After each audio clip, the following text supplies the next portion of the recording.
What's going on? YouTube Metal Complex here, and today I've got a very special custom knife overview to share with you guys. This is the Gedraitis Raptor. Very beautiful custom piece. I cannot wait to talk about this knife with you guys. First off, just want to let you guys know this is once again a special custom knife that was lent to me by my good buddy Jeff Goodnow. Really awesome guy. Jeff, thank you so much, man. Without people like Jeff, you guys would not have this type of content on this channel. I love looking at budget knives and production knives and my ultra high-end production knives, my Hinders and stuff like that, but I would not have access to these crazy custom knives if it weren't for, specifically Jeff Goodnow and a couple of others. So thank you so much, Jeff. I really appreciate that. I also want to give a very special shout out to Charlotte Elise.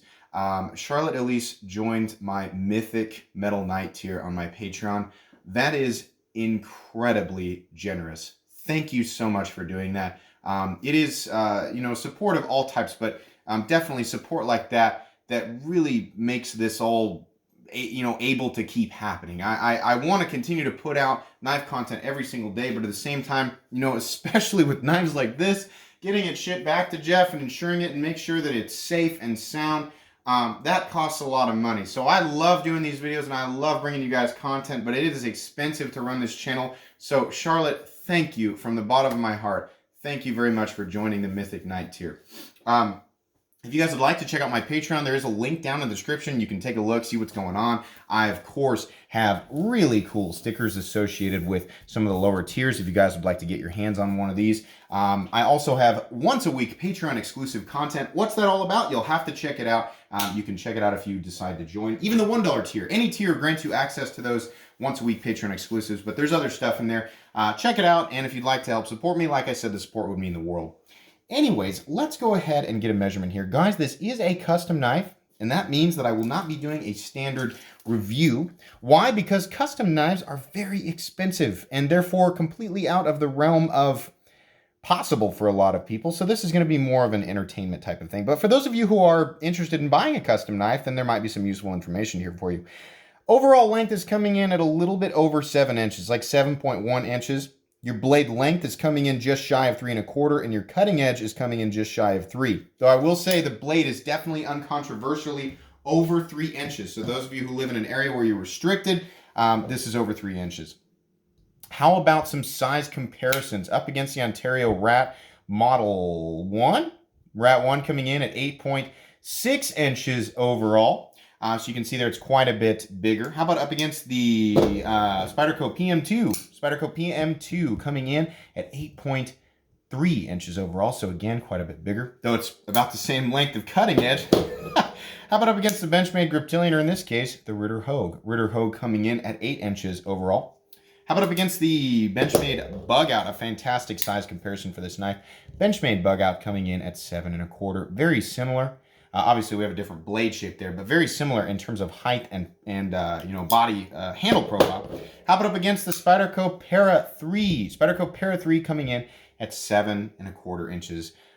Very similar in overall length. Just wanted to point this out real quick. If you guys have noticed a little bit difference in smoothness, I've had a lot of people tell me that when they try to watch my channel, they just get the buffering wheel over and over again. And the only thing that I can conclude is, yeah, sometimes it has to do with individual devices. Depends on what you're watching it on. Depends on your internet connection. Depends on your cache. It seems like the 720p at 60 frames per second setting and especially the 1080p at 60 frames per second setting might be what's causing the problem. So from now on, all of my videos will be in standard. They'll have the option for standard 1080p, and that should help, and I'm hoping solve a lot of the problem for a lot of people. So those of you who've been having that issue, let me know if this video is working just fine. Anyways, let's move on here. So Chuck Gedraitis, who is that? I was unfamiliar with him. I imagine a lot of other people will be familiar with him, considering he's been making knives for like 20 years. I read a little bit about him on Arizona Custom Knives, and I guess he started making knives when he was 16 and has continued to do so all the way up to present. He's won a few awards, a couple of Best Folder awards back in 2004, 2007. He makes balisongs, he makes autos, he makes, of course, folding knives like the one you're seeing here, and then occasionally, apparently, he does fixed blades. Primarily works with Damascus, but he also uses CPM 154, which is what I believe you guys are seeing here. It's not printed on the blade. And then he uses 154 CM and D2 as well. So anyways, how's the action on this guy? Well, the action is wonderful. The action is definitely indicative of a custom knife. I don't know if you guys can see in there. Let me grab the flashlight here. You can see there what we're working with is a little bit of nylon. Now, I know how some people feel about nylon, but it does create for an absolutely smooth deployment. Some people are just not going to want nylon, and some people are going to be perfectly okay with it. Let me remind you that the Hinderer XM18 knives survived plenty of hard use running on nylon for a very long time. I am sort of in that field where I'm like, yeah, I get that there's benefits and it's probably more durable than I think, but I prefer phosphor bronze. I still feel that way, but I can't deny the fact that this is just unbelievably smooth. It feels very crisp. The thumb stud is in exactly the right place. It's very, very satisfying to deploy this knife, and this was obviously created with care. It was also created by somebody who clearly knows how to make custom folding knives.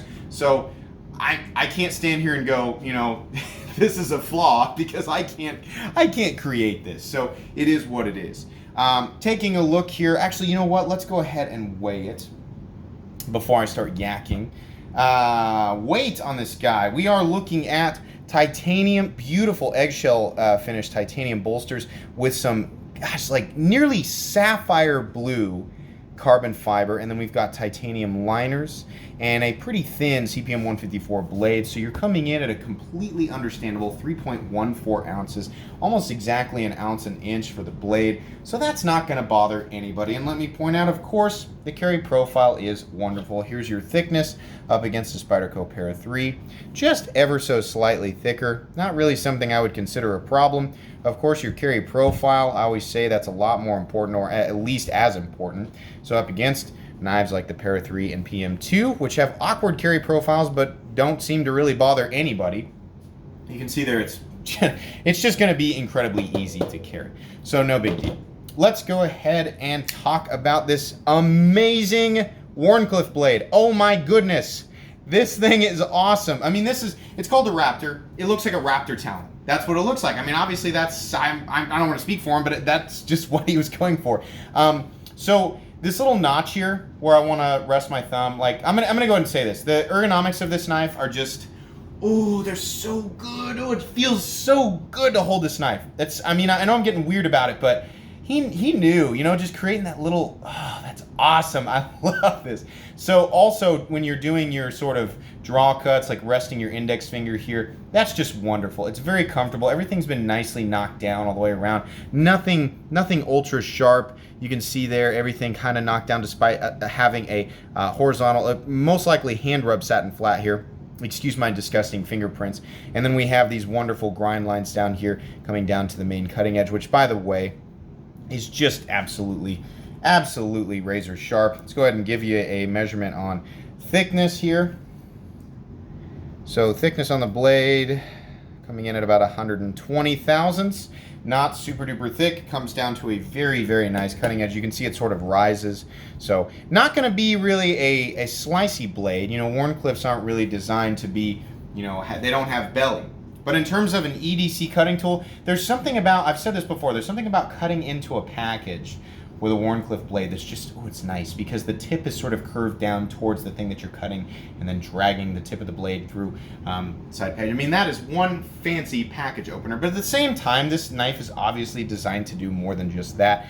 You can see how thin that tip gets, so despite it not being shaped in a way that's going to emphasize cutting performance like a drop point with belly, it certainly does get extremely thin down there behind the edge and very pokey at the tip. Now, because of that, this is not going to be a blade that I would recommend, like really any knife. Don't jam the tip into stuff and pry with it. That's not, you shouldn't be doing that with your knife anyway, but just be cognizant of, you know, if you are going to pick one of these up or try to pick one of them up, that tip is not going to excel at some of those tasks. The thumb stud's excellent, not sharp in any way, shape, or form. I sat and flipped this over and or deployed it over and over and over again. It's very, very easy, very friendly to deploy. Made in a way that you can drop this down to your finger without dropping the blade down on your thumb. incredibly fidget friendly. You know, like that. I mean, it seems like that should be something that's easy or obvious, right? But no, that so many knives get that wrong. You know, and it's not like a lot of these custom knife makers are thinking like, I want to think about the people who are sitting on their couch like flipping this over and over and over again. No, not necessarily that. That's not what he was going for there. But he was obviously thinking, I want people to safely be able to disengage that lock with one hand, bring the blade down, safely interact with the thumb, pass the detent ball, and be able to close the knife and then redeploy it. It's excellent. The detent is perfect. The relationship between the thumb stud and the pivot and the action, all that stuff is just excellent. It's wonderful. I'm going to clean off my gross fingerprints. Oh my gosh, I am so sorry. Moving down to the bolsters here, this is my favorite part. This is my favorite texturing on titanium. This eggshell, or I like the lime shell or orange peel textured, but this eggshell finish on the titanium is, oh god, that's so good. I love that. So obviously the pivot and the hardware is going to be underneath the bolsters here, which I'm not going to take off, but I am going to go ahead and show you guys using, of course, add time, my handy dandy WIA bit selector and WIA magnetic driver. Two very inexpensive items that are down in the description, alongside many of the really cool and very famous EDC folding knives that we talk about on this channel every single day. And then, of course, some of my favorite budget knives are also down. There's also EDC tools and maintenance stuff like this, you know, lubricant, all that stuff. And there's even, you know, for those of you who are interested in it, the Rainbow Lady of the Sea. So if you've got an itch and you need to scratch it, check out my description. Anyways, let's pull out what I assume it's probably going to be a T6. I'm going to check this, and I'm going to be very, very careful with it because I do not want to put a mark on it. Yeah, those are going to be T6 or the other barter screws. You guys know how I feel about T6. I don't like them, but it's never going to be a deal breaker. Doesn't matter if it's a really expensive custom knife like this guy here, or an inexpensive budget knife. I don't like it, but it's never going to stop me from making the purchase. Not that alone. Check out the seamless transition here between the bolster and the carbon fiber. Oh god, it's so perfect. Slight contouring here, which just feels, you know, for those of you, I mean, obviously nobody needs to pay hundreds and hundreds or thousands of dollars for a custom knife, but when little, you know, you have little things like that, like the seamless transition and the contouring and the contrast between the sapphire blue carbon fiber and the eggshell texturing on the bolster. My goodness, would it make me feel good to make a purchase like this? Oh, Mr. Gedraitis, hats off to you, sir. This is beautiful. Now, he works with a lot of different materials. I've seen all black carbon fiber overlays, shadow boxed by titanium liners. Just like many other custom makers, I'm sure there is a wide range of materials, carbon fiber, titanium, there's probably, you know, wood, things like that. There's a whole bunch of stuff. This is just how this ended up. I would imagine Jeff found this on a website somewhere pre-made and picked it up. That's what he usually does. I don't, but Jeff, maybe you custom ordered it. I don't know. Pretty thick titanium liners, and this is interesting. It's some sort of wire weave material. I've seen, you know, copper weave, carbon fiber. They call it, some people call it Star Strike or whatever. I think Beggs call it Star Strike. But that's some sort of wire weave material back there, some silver wire weave. It's very beautiful. Nice contrast with the liners, and of course, this sapphire blue carbon fiber. Beautiful. I love how simple that pocket clip is. Oh my gosh.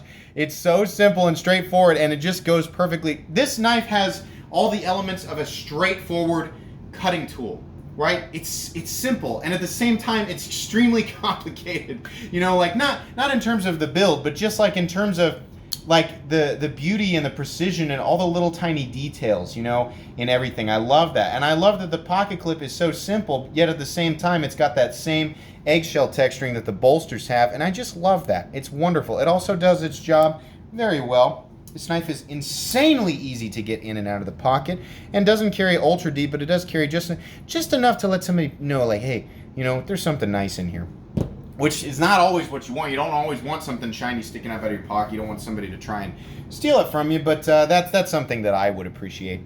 We do have a liner lock. You know, I always like titanium liner locks. You know, some people make arguments for liner locks in terms of strength over frame locks, and some people, whatever. What I like about it is no matter how hard I squeeze this, that pressure from my hand is not going to affect the liner lock because it's underneath the bolster. I really appreciate that. Now, there is no steel lock bar insert. It does not need one. This knife locks up solid up, down, left, or right. And of course, that liner lock will probably last for a very long time. Locking up at about 35%. And of course, we have excellent, excellent, excellent centering. Absolutely beautiful. This is just straightforward, a wonderful, wonderful piece. I really, really like this guy. And this, you know, if I was like aiming to pick up, I was like, I want something, let's say I had the money for a custom knife, right? Like a lot. And I was like, I want something that's got some cool, flashy elements. It's not overdoing it, right? I mean, it's cool, but it's not like, wow, you know, it's not crazy. And I want a kind of a unique, kind of different looking blade shape. There is some, well, you know what? I wonder, trying to decide here if there is curvature to this blade. No, it is straight. It looks like there's curvature to it, like it might curve this way a little bit. It is straight. But I want a kind of unique looking blade shape, but one at the same time that's still going to have all those ergonomic parts of it that make it, you know, convenient to use and safe to use. But it's cool, you know. This would just be a fantastic choice. It's a great size. It's a great weight. It's very easy to deploy. It's safe to retract and put away. It comes in and out of my pocket. I mean, this is just as much a tool as it is a fantastic work of art. But it's as durable as anything else out there that might be competing with it. This is great. These knives, the least expensive I've ever seen a Raptor online was something between $500 and $600, but as many custom knives go, including this one most likely, they do get much more expensive. I'm going to guess this one's much, much higher, but you know, people who are really, really interested in making a purchase like this, you know, will seek that out. It's probably going to be kind of case by case. It's going to depend on the steel and the blade shape, the blade finish, the materials, whether or not you have a bolster, whether or not the bolster has a certain finish on it, what the secondary material is for the scale, etc. So there's a lot of things that can affect price. So if you are interested, if you've got the money to pay for a custom knife and you are interested in Mr. Gedraitis and his models, and you're like, hey, does he do good work? In my opinion, oh my gosh, yes, fantastic. He does fantastic work. If this knife is in any way, shape, or form indicative of the quality of his work, I'm more than impressed. This is fantastic. It's definitely well put together.